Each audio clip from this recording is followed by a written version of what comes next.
Tonight, the IDF's deadliest day. Dozens of Israeli soldiers killed in the Israel Defense Forces' highest one-day death toll since invading Gaza. Here in the U.S., the first in the nation primary. Now we're down to 2 people. And I think 1 person will be gone probably. Comes down to Nikki Haley versus Donald Trump. Plus, lawmakers on both sides of the aisle work towards a long-awaited deal over immigration and military aid for Ukraine and Israel. I'm ready to act. All this and more tonight on Faith Nation.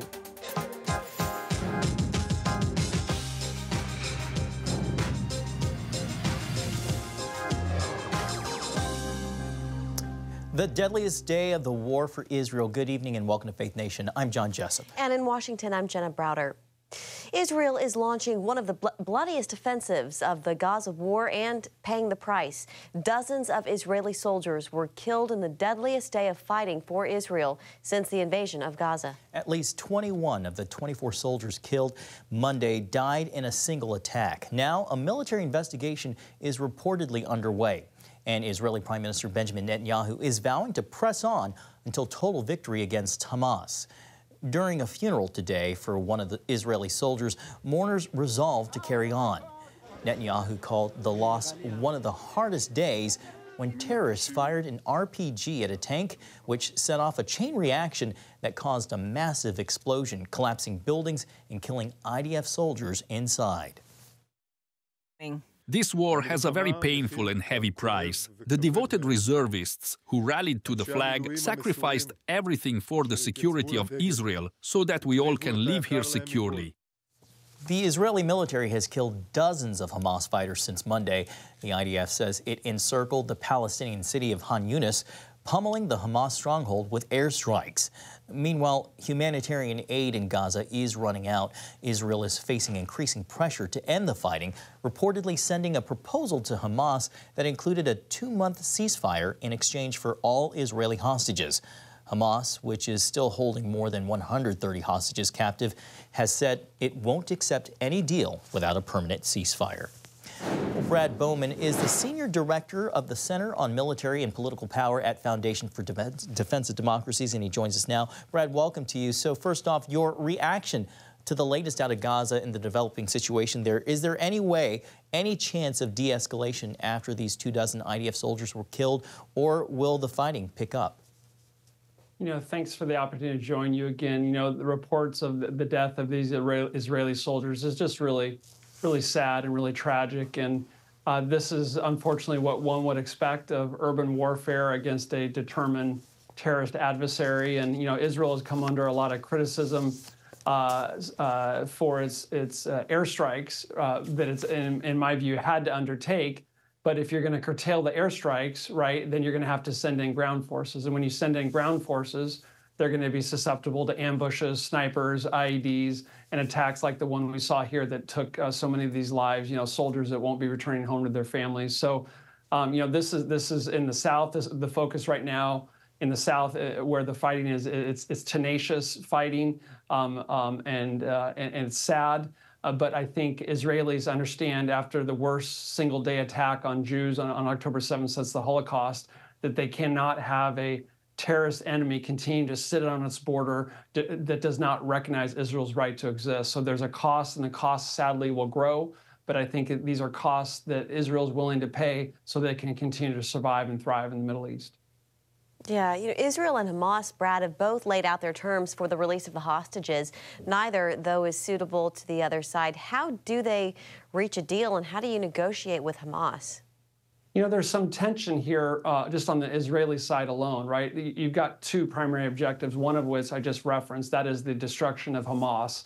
October 7th for Israelis was some combination of 9/11 and Pearl Harbor, a real strategic shock, and they're not willing to accept risks after October 7th that were acceptable before it. So they need to destroy as much as possible as Hamas, but they also need to get the hostages back. And those things are somewhat in tension, right? Because once the hostages are released, then Hamas is giving up its human shields, at least its Israeli human shields, and they know that they're more likely to not live to see the next day. So this is all easier said than done. You have the hostage families that understandably want their loved ones home yesterday, but you also have a fundamental Israeli strategic interest in destroying as much of Hamas as possible, and sometimes those two goals are in tension. Brad, you alluded to this earlier. Israel's facing increasing international pressure to allow for the creation of a Palestinian state. Netanyahu, though, doubling down on his opposition. What does a post-war Gaza even look like? You know, it's a good question. You have to first defeat those that are trying to murder your men, women, and children in their homes. And then you have to talk about what is a sustainable peace. You know, it's kind of hard to make peace with an adversary that doesn't even recognize your right to exist. Israel has domestic politics just like we do in the United States. But the first challenge here is to make sure that we never see an October 7th again. Meanwhile, don't forget that we have Iran's varsity terror proxy in Lebanon, Hezbollah, that's been conducting daily or more regular attacks on the northern border with folks being killed on both sides. Yeah. Netanyahu has vowed total victory in the war against Hamas. French President Emmanuel Macron has said he believes it's possible to destroy Hamas, but that it could take up to 10 years. How long, Brad, do you see this war dragging out? My study of history and of military affairs and of the situation in Gaza tells me that we should be very skeptical of any timelines that people put on this. I predict it'll be measured more in years and months rather than weeks.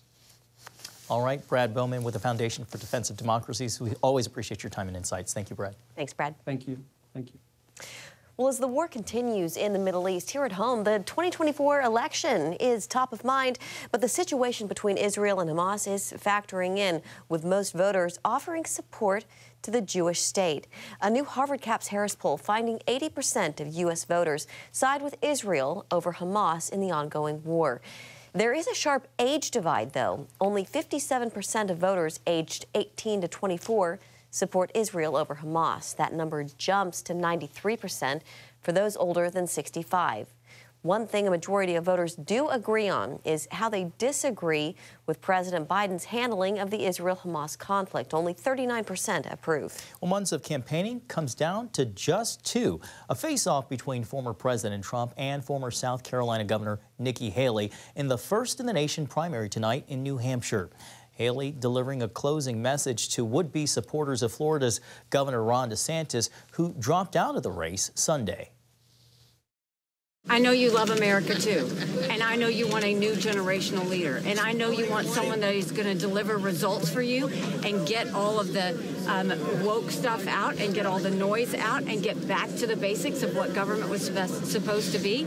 Government's intended to secure the rights and freedoms of the people. It's never meant to be all things to all people. This is a live free or die state. Let's make it a live free or die country. As Haley aims for an upset in the Republican primary, the GOP frontrunner, though, projecting confidence. Oh, they'll all vote for me. How do you bring them back into the team? They're going to all vote for me again. They're going to all vote for me again, everybody. And I'm not sure we need too many. I'm not sure. I think that Biden is the worst president in the history of this country. But we're going to all come back. They're all coming back. And I think you see that here. I think you see. Thank you, everybody. They're going to all be back. And for more, let's bring in CBN News Chief Political Analyst David Brody. So, David, up until very recently, Haley had been gaining ground on Trump, hoping to pick up voters from who had supported Chris Christie, Ron DeSantis. Tonight, David, do you see a close race, or do you think it'll be a blowout? I don't see a close race. It's not going to be Iowa, obviously. It's not going to be Iowa numbers. And the reason for that, obviously, is because Iowa and New Hampshire are much different. It's more of a moderate electorate in New Hampshire. But I'm talking to a couple sources on the ground in New Hampshire that are close to the Trump campaign, and we'll just leave it at this. They believe the margin will be maybe around 15 points or so that Donald Trump will win tonight. We'll see, but that's kind of the sense of it. You know, I'm in political geek mode.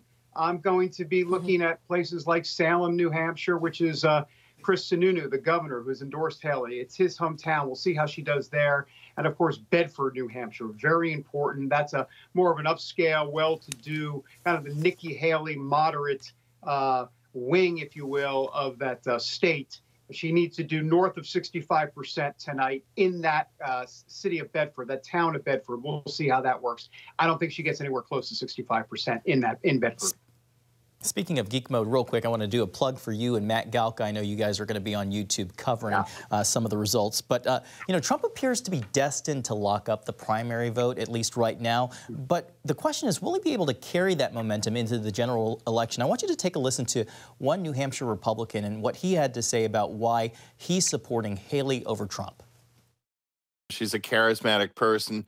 She's a unifier. She's bringing all different types of people together. And that's what we're going to need in November. Under Trump, we've lost the last 6 years. We've lost midterms that we should have won. And that's cost us state houses, governor's seats, U.S. senators, congressmen. And it costs us people at the state level, state legislatures, state senators. So we're looking for a win this year. And that's why we went to Nikki. That was New Hampshire State Senator Bill Gannon. David, to the point that he tried to make about election losses, what about Trump's strength as a general election candidate in November? Well, a couple of things. First of all, what he represents is a slice of the Republican electorate. The problem for Nikki Haley is it's a very small slice. This is Trump's GOP. It's a populist GOP. Every poll that you see shows in a general election matchup that Trump is right there with Biden, neck and neck. As a matter of fact, there are plenty of polls that show him ahead. So, you know, this idea that, you know, he's going to get his clock clean, I don't see it. I think it's going to be a very tight race.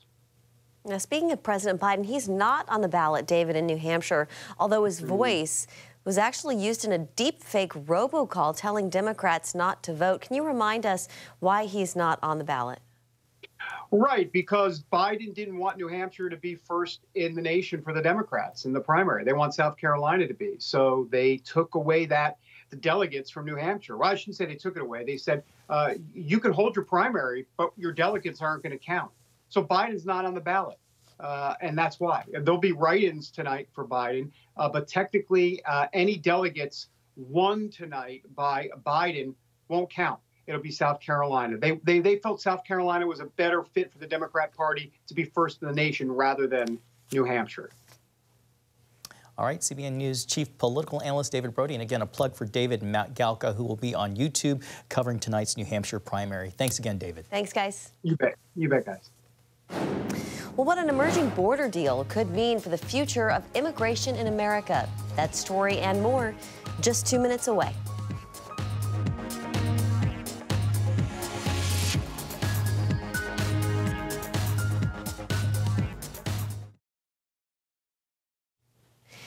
Welcome back. And Congress come to an agreement on an immigration deal meant to quell the chaos at America's southern border.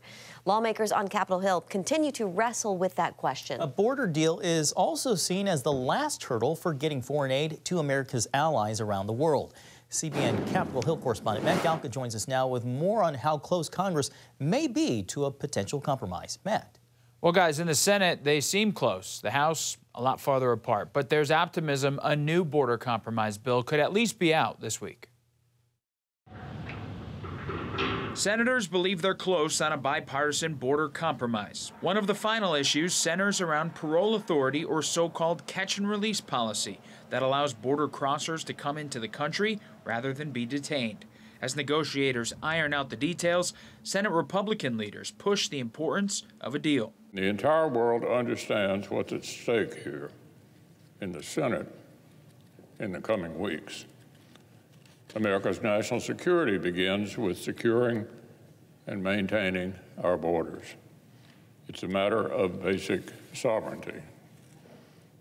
But we're also a global superpower with global responsibilities. A border deal is seen as a key to unlocking new aid for Ukraine and Israel. Nothing is certain, even if the Senate agrees to something. House Republicans haven't shown they are willing to agree to what the Senate might send them. President Trump has also been critical of a bipartisan compromise. Posting on Truth Social, the House Speaker will only make a deal that is perfect on the border. There are many on the hard right who are trying desperately to kill these negotiations before they even finish. Many of them are motivated by naked partisanship. Others are taking cues from Donald Trump. These hard right saboteurs talk on and on about the need to fix the border. But now they don't actually want to see a bipartisan solution on the border, which is the only kind of solution, of course, that can pass. It is possible border reform gets caught up in politics, with both sides using any collapse of a deal as a reason to blame the other. We're likely to see a blame game, and I think that's kind of the goal of the negotiations from the Democrats' perspective. They know the House isn't going along with it, so they want to see a deal get done in the Senate so they can say it's on the House for not passing anything. We passed something that has bipartisan support, and it's their fault the border is in crisis for not going along with the deal that they came up with. And another sticking point in these negotiations actually centers around Israel and Gaza, with Democrats wanting more humanitarian aid for Palestinians. Republican Mitch McConnell threw cold water on that today, calling the Palestinian Authority, quote, relentlessly and thoroughly corrupt. John? Matt, I've been here for decades, and I haven't seen movement this close to a deal on the border. It seems like it's so close yet so far away. So what are some of the reasons it might fall apart now? Yeah, you know, it goes back to those wins and losses, and a potential border compromise could be a much-needed win for the Biden administration in an election year. It makes it less likely Republicans would want to hand Democrats that sort of win. But it's a tricky game to play with the American public. A new Harvard poll released this week had voters listing immigration above the economy as their top policy concern. John? To wait and see. CBN's Matt Galka. Thank you so much, Matt. Well, in economic news tonight, another big day on Wall Street, continuing an already history-making market year. This week already marks a record-breaking run, with the Dow Jones Industrial Average closing above 38,000 for the first time. And the S&P 500 hit a new high, setting its first new record-breaking close since January of 2022. Today, the streak continued. The Dow ended the day just below that record mark at 37,906 points. The S&P beating yesterday's record at 4,864. Coming up, Christians killed, churches closed, and entire communities forced to flee. A new report highlights the horrors of religious persecution. We'll show you where. Welcome back. Around the world, more than 360 million Christians face persecution for their faith. And each year, Open Doors International reveals what it calls its World Watch List, detailing the worst offenders. Yeah, this year's report highlights horrific stories of religious oppression across Africa. CBN's Gary Lane has more.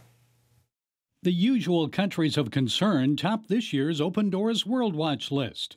North Korea is the top persecutor of Christians, followed by Somalia, Libya, Eritrea, and Yemen, home of the Iranian-backed Houthi militia, the group attacking ships transiting the Red Sea. Open Doors U.S. CEO Ryan Brown says of the greatest concern is the rising tide of violence worldwide against followers of Christ, especially by Islamic and autocratic regimes in sub-Saharan Africa. Christians can become easy targets for those that are looking to create instability within those environments. They can do so with impunity. They've received no consequence for those actions because, again, Christians are not often protected or recognized by the governments in those areas. The report documents that 4,998 Christians died for their faith in 2023, but many deaths might go unreported. That's compared to 5,621 the previous year. Although the overall global death numbers are down, I know you found that more than 82% of the Christians killed for faith reasons were in Nigeria. Christians do suffer severely because of their faith in Nigeria. The number of people that have been killed because of their faith, that number surpasses all other countries in the globe combined. So truly an area where there's a lot of instability and a lot of need to be lifting up our brothers and sisters in prayer. And most surprising in this year's report, Nicaragua. The country led by the communist Sandinistas and Daniel Ortega jumped 20 places from number 50 in 2023 to 30 on the 2024 list. It is one that continues to see alarming trends where the government is really seeing the Christian population as threats to the government, as threats to control, and therefore enact these these persecutions against believers in those areas. However, on January 14th, the Nicaraguan government announced the release of 2 Catholic bishops and 15 priests from prison. Among them was Bishop Rolando Alvarez, imprisoned for more than a year. Global Christian Relief CEO David Curry says it's important for the world to learn about Christian persecution through the documentation and indexing of incidents. People often turn aside from the fact that Christians are even persecuted at all, because in our Western mindset, they just don't understand the scope of the problem. Curry's organization has created a new global database recording violent acts of religious persecution. It's time that we see it as a global problem, that extremists are targeting Jews and Christians and others for their faith. As for Brown, he hopes the 2024 World Watch list will motivate people to pray. So many of our brothers and sisters are not necessarily seeking to flee that persecution, not looking even to escape that persecution, but simply seeking to be the hands and feet of Christ within that context of persecution, looking to, for prayer, for encouragement that their testimony, their faith will not falter or fail in the face of such mounting odds. Gary Lane, CBN News. Thank you, Gary. And still ahead, a birthday surprise fit for a beloved veteran. That story coming up on Faith Nation.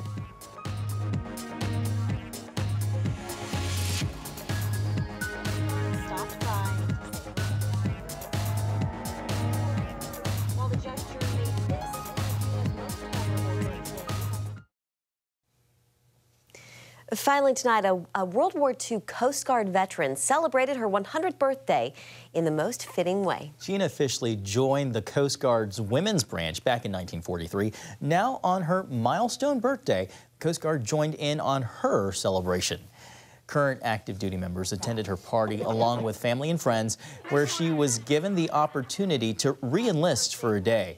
They even had a special surprise in store, organizing a flyover in her honor.